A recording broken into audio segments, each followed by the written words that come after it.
قال لي معايا نص حبايه مهدئه تاخدها، قلت له هاتها انا عاوز اي حاجه. خدت الحبايه، نص حبايه وشويه شاي. مفيش 10 دقايق قلت اجمع الفرقه. قلت لهم الزمالك دي فرقه تعبانه خلي بالكم، وهم فرقه ايه؟ العصر الذهبي، ايمانويل وجمال عبد الحميد وعلي منصور فرقه مصيبه. قلت لهم انتم لهم 10 مرات وعدك انا حاسس ان انا بقول كلام مش بتاعي. قلت لهم ده انتوا هتقطعوهم يا اولاد، انزلوا بس كل واحد يعمل اللي هو عاوزه. ما بقولش حاجه، ما فيش حاجه بقولها. انزلوا كسروا الدنيا بقى. نزلت رحت عامل علامه النصر، كلت شتيمه من الجمهور. نزل ايدك يا فقوس، يلي جميع انواع ان انزل ايدي ابدا. عامل كده ما اعرفش. ايوه نزلوا لي ايدي بالعافيه وقعدت على الدكه. هنا بقى المصيبه بقى، حسيت ان في رجلتين مفرودين واتنين على الارض، قاعد باربع رجلين بس الشراب والجزمه هياه.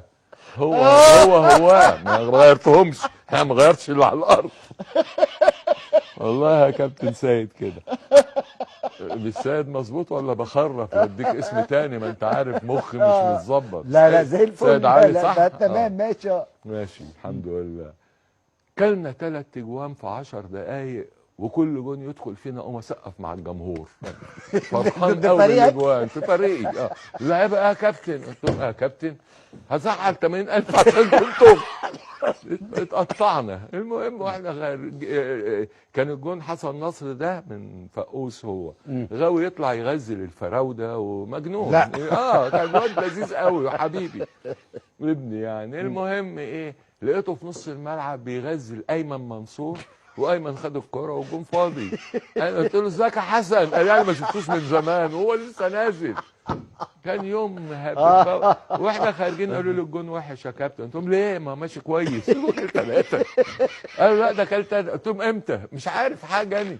المهم نزلنا الجون الثاني، صد كور جامده قوي ودخل فيه جون، بقينا 4.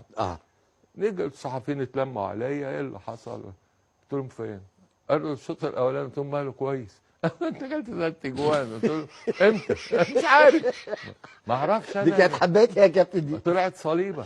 انا ما اعرفش بقى، وانا اعرف منين؟ انا قلت ده مهدئ يا عم. المهم يا كابتن سيد الله ده يوم. المهم لما الصحفيين جم قلت لهم ايه رايكم في الجون الثاني؟ قالوا هايل. ما لعبتوش من الاول ليه؟ قلت لهم انتوا هتعرفوا انه ايه هايل ازاي، مش لازم ناكل 3 وبعدين ده ينزل. كلام تخاريف بقى. وتاني يوم لقيت الكلام ده في الجرايد كله بقى فضيحه. ولقيت الافندي داخل اللي هو اللي اداني النص اداري محمد عبد المنعم الله يرحمه.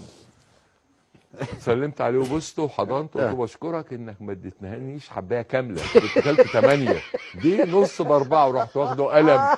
والله العظيم.